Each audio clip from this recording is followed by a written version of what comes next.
ನಮಸ್ಕಾರ ಸ್ನೇಹಿತರೆ, ಈ ಒಂದು ವಿಡಿಯೋ ಮುಖಾಂತರ ಅನ್ನಭಾಗ್ಯ ಯೋಜನೆಯ ಮಾಹಿತಿಯನ್ನು ತಿಳಿಯುತ್ತೀರಿ. ಕೊನೆವರೆಗೂ ವಿಡಿಯೋವನ್ನು ನೋಡಿರಿ. ಇನ್ನು ಯಾರೆಲ್ಲ ನಮ್ಮ ಯೂಟ್ಯೂಬ್ ಚಾನಲನ್ನು ಸಬ್ಸ್ಕ್ರೈಬ್ ಮಾಡಿಕೊಂಡಿಲ್ವೋ ಕೂಡಲೇ ಸಬ್ಸ್ಕ್ರೈಬ್ ಮಾಡಿಕೊಂಡು ವಿಡಿಯೋಗೊಂದು ಲೈಕ್ ಮಾಡಿ ಸ್ನೇಹಿತರೆ.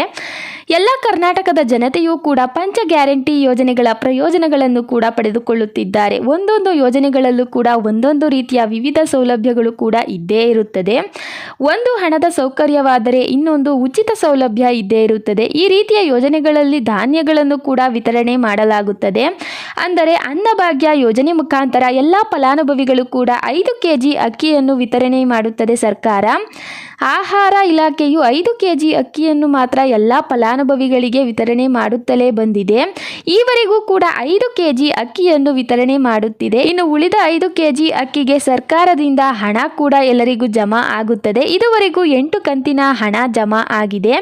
8 ತಿಂಗಳಿನಿಂದಲೂ ಕೂಡ ಈ ಒಂದು ಯೋಜನೆ ಕಾರ್ಯನಿರ್ವಹಿಸುತ್ತಿದೆ. ಈಗಾಗಲೇ ಈ ತಿಂಗಳಿನಲ್ಲಿ ಬರಬೇಕಾದಂತಹ ಹಣವೂ ಕೂಡ ಜಮಾ ಆಗಿದೆ. ಯಾವ ರೀತಿ ಹಣವನ್ನು ಚೆಕ್ ಮಾಡಿಕೊಳ್ಳಬೇಕು ಎಂಬುದನ್ನು ಈ ಒಂದು ವಿಡಿಯೋ ಮುಖಾಂತರ ತಿಳಿದುಕೊಳ್ಳಿರಿ. ಅನ್ನಭಾಗ್ಯ ಯೋಜನೆಯ ಹಣ ಜಮಾ ಆಗಿದೆ ಸ್ನೇಹಿತರೆ. ಅನ್ನಭಾಗ್ಯ ಯೋಜನೆ ಮುಖಾಂತರ ಸಾಕಷ್ಟು ಲಕ್ಷಾಂತರ ಫಲಾನುಭವಿಗಳು ಕೂಡ ಈವರೆಗೂ ಪಡಿತರ ಧಾನ್ಯಗಳನ್ನು ಕೂಡ ಪಡೆದುಕೊಳ್ಳುತ್ತಿದ್ದಾರೆ. ಇನ್ನು ಕೆಲವೊಂದಿಷ್ಟು ಜನರು ಮಾತ್ರ ರೇಷನ್ ಕಾರ್ಡ್ ಅವರಿಗೆ ಅನ್ವಯವಾಗುವುದಿಲ್ಲ ಅಂದರೂ ಕೂಡ BPL ರೇಷನ್ ಕಾರ್ಡ್ಗಳನ್ನು ಹೊಂದು ಪ್ರತಿ ತಿಂಗಳು ಕೂಡ ಅಕ್ಕಿ ಹಣವನ್ನು ಹಾಗೂ ಗೃಹಲಕ್ಷ್ಮಿ ಯೋಜನೆಯ ಹಣವನ್ನು ಮತ್ತು ಪಡಿತರ ಧಾನ್ಯಗಳನ್ನು ಕೂಡ ಉಚಿತವಾಗಿಯೇ ಪಡೆದುಕೊಳ್ಳುತ್ತಿದ್ದಾರೆ. ಇಂಥವರು ಅನರ್ಹರಾಗಿ ಸರ್ಕಾರಕ್ಕೆ ಕಂಡುಬರುತ್ತಾರೆ. ಸರ್ಕಾರವು ಇತ್ತೀಚಿನ ದಿನಗಳಲ್ಲಿ ಎಲ್ಲ BPL ರೇಷನ್ ಕಾರ್ಡ್ಗಳನ್ನು ಕೂಡ ರದ್ದು ಮಾಡಲು ಮುಂದಾಗಿದೆ. ಯಾರೆಲ್ಲ ಅನರ್ಹರಾಗಿ BPL ರೇಷನ್ ಕಾರ್ಡ್ಗಳನ್ನು ಮಾತ್ರ ಸ್ವೀಕರಿಸಲು ಅರ್ಹರಾಗಿರುವುದಿಲ್ಲ ಎಂದರೂ ಕೂಡ BPL ರೇಷನ್ ಕಾರ್ಡ್ಗಳನ್ನು ಪಡೆದಿರುತ್ತಾರೆ. ಅಂಥವರ ರೇಷನ್ ಕಾರ್ಡ್ಗಳು ಕೂಡ ಈಗಾಗಲೇ ರದ್ದಾಗಿದೆ. ಅಂಥವರಿಗೆ ಯಾವುದೇ ರೀತಿಯ ಹಣವೂ ಕೂಡ ಇನ್ಮುಂದೆ ಜಮಾ ಆಗೋದಿಲ್ಲ. ನಮಗೂ ಕೂಡ ಗೃಹಲಕ್ಷ್ಮಿ ಯೋಜನೆಯ ಹಣ ಬರುತ್ತೆ ಎಂಬ ಕನಸನ್ನು ಇಟ್ಟುಕೊಳ್ಳಬೇಡಿ. ಸರ್ಕಾರದ ನಿರ್ಧಾರವು ಯಾವುದೇ ಕಾರಣಕ್ಕೂ ಕೂಡ ಬದಲಾವಣೆ ಆಗುವುದಿಲ್ಲ. ಒಂದು ಸಲ ರೇಷನ್ ಕಾರ್ಡ್ಗಳು ರದ್ದಾದರೆ ನೀವು ಮತ್ತೊಮ್ಮೆ ಹೊಸ ರೇಷನ್ ಕಾರ್ಡ್ಗಳಿಗೆ ಅರ್ಜಿ ಸಲ್ಲಿಸಬೇಕಾಗುತ್ತದೆ ಅಷ್ಟೇ. ಕೆಲವೊಂದು ರೇಷನ್ ಕಾರ್ಡ್ಗಳು ಏನು ತಪ್ಪಿಲ್ಲದಿದ್ದರೂ ಕೂಡ ರದ್ದಾಗಿದೆ. ಅಂಥವರು ಮತ್ತೊಮ್ಮೆ ರೇಷನ್ ಕಾರ್ಡ್ಗಳಿಗೆ ಅರ್ಜಿ ಸಲ್ಲಿಕೆ ಮಾಡಬಹುದು. ಕಳೆದ ತಿಂಗಳಿನಲ್ಲಿ ಏಪ್ರಿಲ್ 20ನೇ ದಿನಾಂಕದ ಒಳಗೆ ಎಲ್ಲ ಅನ್ನಭಾಗ್ಯ ಫಲಾನುಭವಿಗಳಿಗೂ ಕೂಡ 8ನೇ ಕಂತಿನ ಹಣ ಕೂಡ ಜಮಾ ಆಗಿದೆ. ಇನ್ನು ಈ ತಿಂಗಳಿನಲ್ಲಿ 9ನೇ ಕಂತಿನ ಹಣ ಕೂಡ ಜಮಾ ಆಗುತ್ತದೆ. 20ನೇ ತಾರೀಕಿನ ಒಳಗೆ ಕಾದು ನೋಡಬೇಕಿದೆ ಅಷ್ಟೇ. ಕೆಲವರ ಖಾತೆಗೆ ಹಣ ಬಂದರೂ ಬರಬಹುದು. ಏಕೆಂದರೆ ಇದು ಚುನಾವಣೆಯ ಸಂದರ್ಭ ಅಲ್ಲವೇ. ಆದ್ದರಿಂದ ಚುನಾವಣೆ ಫಲಿತಾಂಶ ಮುಂಚಿತ ದಿನಗಳಲ್ಲಿಯೇ ಈ ರೀತಿಯ ಹಣ ಕೂಡ ಜಮಾ ಆದರೂ ಆಗಬಹುದು.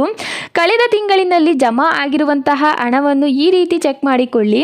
ಅನ್ನಭಾಗ್ಯ ಯೋಜನೆಯ ಹಣವನ್ನು ಚೆಕ್ ಮಾಡಲು 2 ವಿಧಾನಗಳಿವೆ. ಮೊದಲನೇ ವಿಧಾನದ ಹೆಸರು DBT ಕರ್ನಾಟಕ ಆ್ಯಪ್ ಮುಖಾಂತರವಾದರೂ ಅನ್ನಭಾಗ್ಯ ಯೋಜನೆಯ ಹಣವನ್ನು ಚೆಕ್ ಮಾಡಿಕೊಳ್ಳಬಹುದು. ಅಥವಾ ನೀವೇನಾದರೂ ಆ್ಯಪ್ಗಳನ್ನು ಡೌನ್ಲೋಡ್ ಮಾಡುವುದಿಲ್ಲ, ಆದರೆ ನಾನು ಹಣವನ್ನು ಚೆಕ್ ಮಾಡಿಕೊಳ್ಳಬೇಕು ಎಂಬುವವರು ಕೂಡ ಗೂಗಲ್ನಲ್ಲಿ ಸರ್ಚ್ ಮಾಡುವ ಮುಖಾಂತರ ಆಹಾರ ಇಲಾಖಾ ವೆಬ್ಸೈಟ್ ಮುಖಾಂತರ ಎಷ್ಟು ಹಣ ಜಮಾ ಆಗಿದೆ ಎಂಬುದನ್ನು ಕೂಡ ತಿಳಿದುಕೊಳ್ಳಬಹುದು.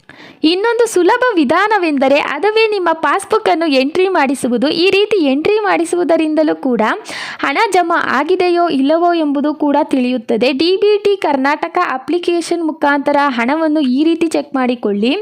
DBT ಕರ್ನಾಟಕ ಎಂಬ ಅಪ್ಲಿಕೇಶನ್ ಅನ್ನು ಪ್ಲೇಸ್ಟೋರ್ನಲ್ಲಿ ಡೌನ್ಲೋಡ್ ಮಾಡಿಕೊಳ್ಳಿ. ಇನ್ಸ್ಟಾಲ್ ಮಾಡಿಕೊಂಡ ಬಳಿಕ ನಿಮ್ಮ ಆಧಾರ್ ಸಂಖ್ಯೆಯನ್ನು ನಮೂದಿಸಬೇಕು.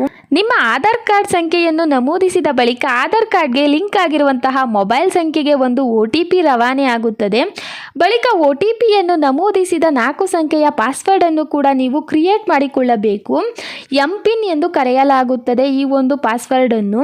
ಸುಲಭ ಸಂಖ್ಯೆಯ 4 ಅಂಕೆಯ ಪಾಸ್ವರ್ಡ್ ಕ್ರಿಯೇಟ್ ಮಾಡಿಕೊಳ್ಳಿ. ಏಕೆಂದರೆ ಹಣವನ್ನು ನೋಡುವ ಸಂದರ್ಭದಲ್ಲಿ ಈ ಪಾಸ್ವರ್ಡ್ ಅನ್ನು ಹಾಕುವ ಮುಖಾಂತರ ನೀವು ಈ ಒಂದು ಆ್ಯಪ್ಗೆ ಲಾಗಿನ್ ಆಗಬೇಕಾಗುತ್ತದೆ. ಪಾಸ್ವರ್ಡ್ ಎಲ್ಲ ಕ್ರಿಯೇಟ್ ಮಾಡಿಕೊಂಡು ಲಾಗಿನ್ ಆದ ಬಳಿಕ ಪಾವತಿ ಸ್ಥಿತಿ ಎಂಬುದು ಕಾಣುತ್ತದೆ. ಅದನ್ನು ಕ್ಲಿಕ್ಕಿಸಿರಿ.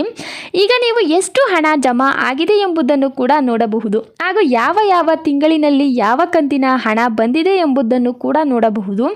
ವಿಡಿಯೋವನ್ನು ನೋಡಿದ್ದಕ್ಕೆ ಧನ್ಯವಾದಗಳು. ಇದೇ ರೀತಿಯ ಮಾಹಿತಿಗಳಿಗಾಗಿ ನಮ್ಮ ಟಾಪ್ ಟಾಲ್ಕರ್ ಯೂಟ್ಯೂಬ್ ಚಾನಲ್ ಅನ್ನು ಸಬ್ಸ್ಕ್ರೈಬ್ ಮಾಡಿಕೊಳ್ಳಿ. ಲೈಕ್ ಮಾಡುವ ಮುಖಾಂತರ ನಮ್ಮ ಯೂಟ್ಯೂಬ್ ಚಾನಲ್ ಅನ್ನು ಪ್ರೋತ್ಸಾಹಿಸಿ ಸ್ನೇಹಿತರೆ.